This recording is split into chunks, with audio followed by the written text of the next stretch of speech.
ഇവരും ഇന്ത്യയുടെ ഭാഗമല്ലേ? ഇവർക്ക് നീതി നിഷേധിച്ചിരിക്കുകയാണ്. ദയവായി ഈ വീഡിയോ ഒന്ന് കണ്ടു നോക്കുക. नमस्ते मोदी जी, हमारे honourable prime minister of India, आपको पता है जो आज हुआ है मणिपुर में? आपको पता है भी जो आज हुआ है मणिपुर में?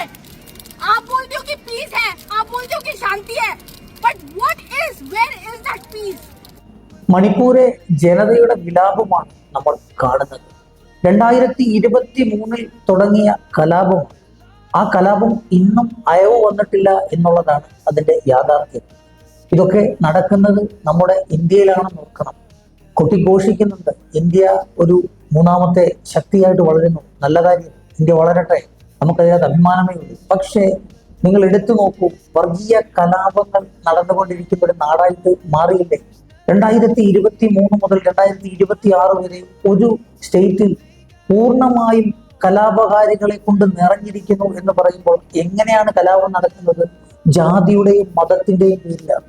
ഈ 2023 മെയ് മാസം മുതൽ തുടങ്ങിയ കലാപം പ്രധാനമായിട്ടും അവിടുത്തെ മെയ്തി, കുക്കി, നാഗ വിഭാഗങ്ങൾ തമ്മിലാണ്. ഇതിന്റെ പ്രധാനപ്പെട്ട ഒരു കാരണം എന്താണെന്ന് അറിയില്ല. What kind of nonsense are you talking about? That your government is talking about. Today, a mother was injured. Her 2 babies, little kids, were dead. They died today in the hands of Kuki militants.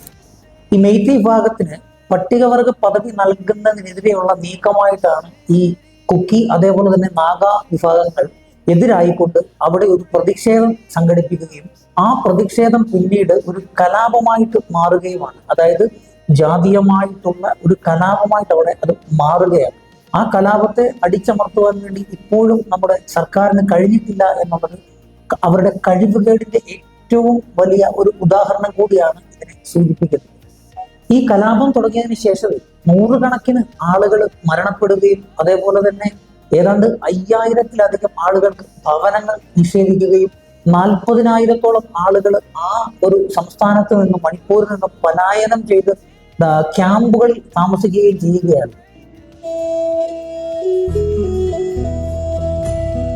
ഒന്നാമത്തെ കാരണം എന്ന് പറഞ്ഞാൽ ഈ പട്ടികവർഗ പദവി നൽകുന്ന തർക്കമാണ്. അതായത് ഈ മെയ്തി വിഭാഗം എന്ന് പറയുന്നത് മണിപ്പൂരിലെ ഒരു പ്രബല വിഭാഗമാണ്.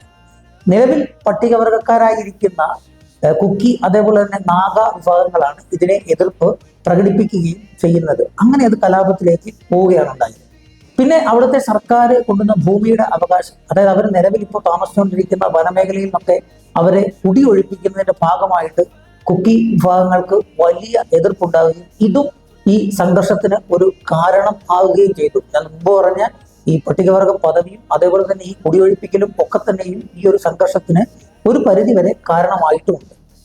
ഇതിന്റെ പിന്നിൽ വേറൊരു കഥയുമുണ്ട്. ഈ വംശീയമായിട്ടുള്ള ഒരു വൈരാഗ്യം കൂടെയുണ്ട്.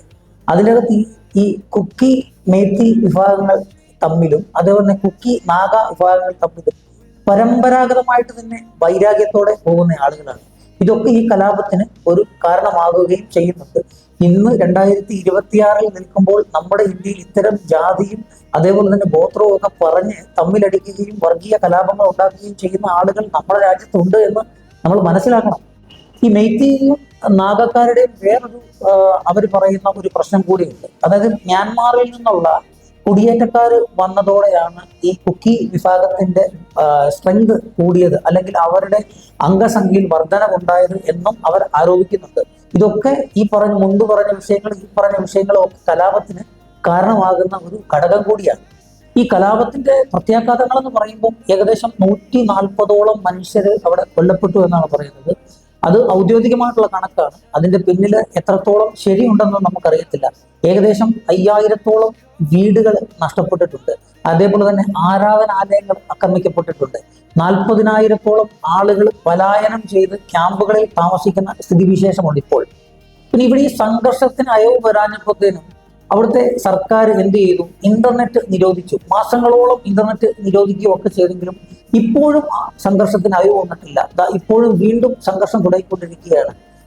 നമ്മുടെ രാജ്യം ഭരിക്കുന്ന സർക്കാർ ഈ ഒരു പ്രശ്നത്തിൽ ഇടപെട്ട് ഈ പ്രശ്നപരിഹാരം ഉണ്ടാക്കാനായിട്ട് 3 വർഷക്കാലമായിട്ടും സാധിച്ചില്ല എന്നുണ്ടെങ്കിൽ നിങ്ങൾ ഭരിക്കുന്നത് ശരിക്കും ഒരു പരാജയം തന്നെ നമുക്ക് പറയാൻ സാധിക്കത്തുള്ളൂ. രാഷ്ട്രീയമല്ല പറയുന്നത്, ഒരു സാധാരണക്കാരൻ എന്നുള്ള നിലയ്ക്ക് ഒരു ചിന്താഗതിയിലൂടെ ചിന്തിക്കുന്നത് കൊണ്ടാണ് ഞാൻ ഈ കാര്യങ്ങൾ പറയുന്നത്. കാരണം എവിടെയാണോ ഈ രാജ്യത്ത് വർഗീയതയുടെ വിഷം പാകുന്നത്, അതായത് വോട്ടിന് വേണ്ടി ഓരോരോ ബില്ലുകൾ കൊണ്ടുവരുമ്പോൾ ആ ബില്ലുകൾ കൊണ്ടുവരുന്നതിന്റെ ഭാഗമായിട്ട് ചില ആളുകൾക്ക് അനുകൂലമായിട്ട് നിൽക്കുകയും ചില ആളുകൾ അതിനെ പ്രതികൂലിക്കുകയും ചെയ്യുമ്പോൾ ഉണ്ടാകുന്ന കലാപങ്ങൾ ഇവിടെ ആദ്യമായിട്ടൊന്നുമല്ല നടക്കുന്നത്.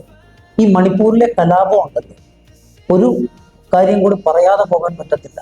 വടക്കു കിഴക്കൻ ഇന്ത്യയിലെ തന്നെ ഏറ്റവും വലിയ ഒരു വർഗീയ കലാപം കൂടിയാണ് ഈ മണിപ്പൂരിലെ ഇപ്പോൾ നടക്കുന്ന ഈ കലാപം. 2023 മുതൽ 2026 ഈ കലാപത്തിന് ശമനം ഉണ്ടായിട്ടില്ല, അയവ് വന്നിട്ടില്ല എന്നുള്ളതാണ് യാഥാർത്ഥ്യം.